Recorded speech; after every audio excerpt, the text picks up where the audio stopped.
ये कहानी ममता की है। बचपन से ही घर में ये एहसास दिलाकर पाला गया कि औरतों को बोलने का हक नहीं है। अरे ममता, जरा जल्दी जल्दी हाथ चलाओ। रोज ऑफिस में देर पहुंचता हूँ तुम्हारे कारण।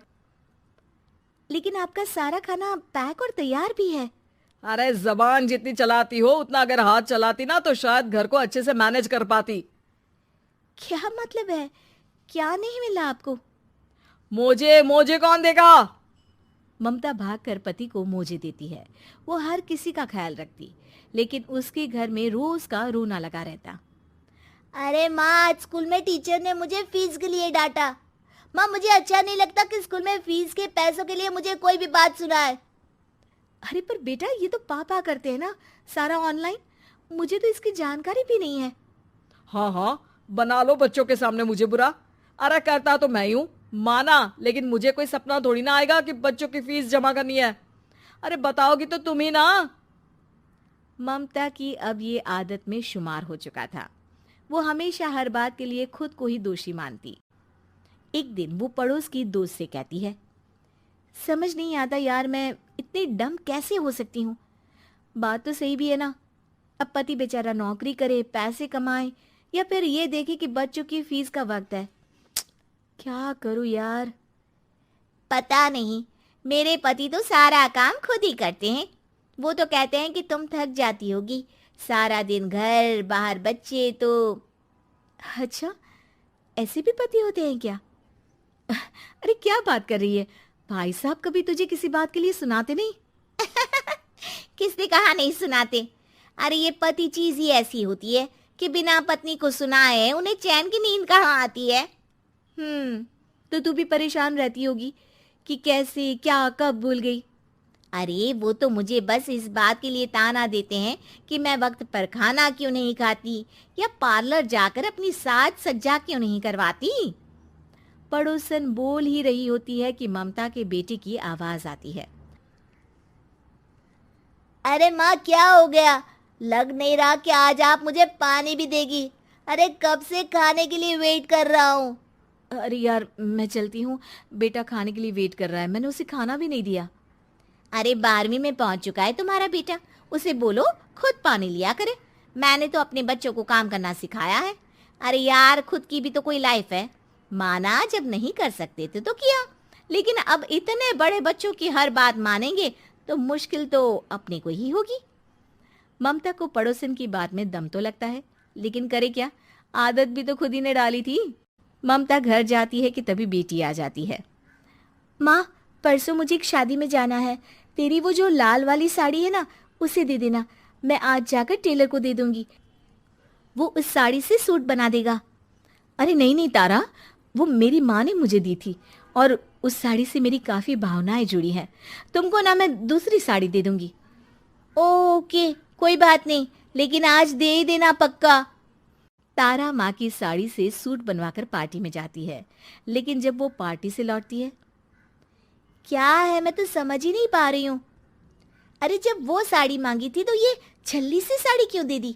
मैं ही पागल थी जो इस साड़ी का सूट बनवा लिया मैंने। माँ, जानती भी हो कि कॉलेज में मेरी कितनी हंसी उड़ी। तभी वहां ममता का पति सुनील आ जाता है। अरे गवार औरत, जब बेटी साड़ी मांग रही थी तो दे देती ना। अरे पापा, इनके तो इमोशंस जुड़े थे उस साड़ी से। ममता इतने सब के बाद भी कुछ नहीं बोलती।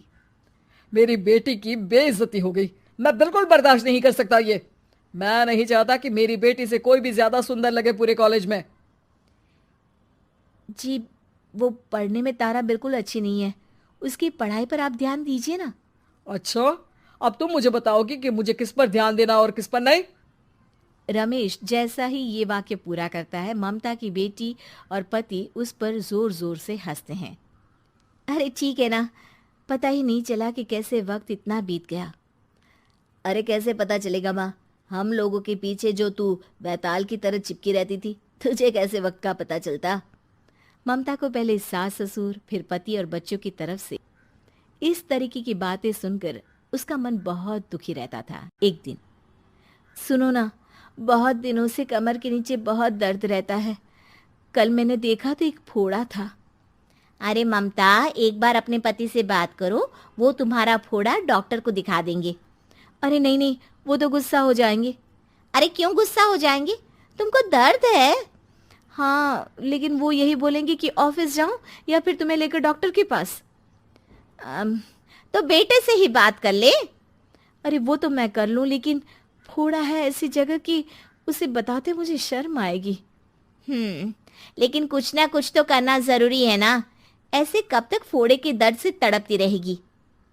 अब तो सोच रही हूँ कि इनसे बात कर ही लूं, वरना दर्द के मारे कहीं मर ना जाऊं। लेकिन शाम को, ममता, क्या किया तुमने आज? खाने के डिब्बे में कैसा खाना दिया था? दाल खराब हो गई थी। कब की थी? दाल तो मैंने सुबह ही बनाई थी, खराब कैसे हो गई? अच्छा सुनिए ना, मुझे कहना है कि अरे गरम दाल बंद करोगी तो ऐसा ही होगा ना। बेइज्जती हो गई सबके सामने मेरी। ऑफिस वालों ने ऐसा मजाक उड़ाया कि क्या बोलूं।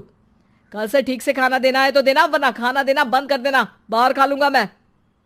ममता, जो पति से अपनी परेशानी बताने वाली थी, वो अब ये सोचने लगती है कि कल से पति को खाने में क्या दे। अगले दिन ममता थकी थकी सी हालत में, आप लोगों के लिए नाश्ता बना दिया है, खाना बनाने की हिम्मत नहीं है आज तो। रात भर सोकर थक गई है ना, इसीलिए तो खाना नहीं बना सकती। हिम्मत नहीं हो रही है, मैं बस सोने जा रही हूँ। बस मैडम को सोने का बोल दो, फिर देखो कैसे सोती रहती है।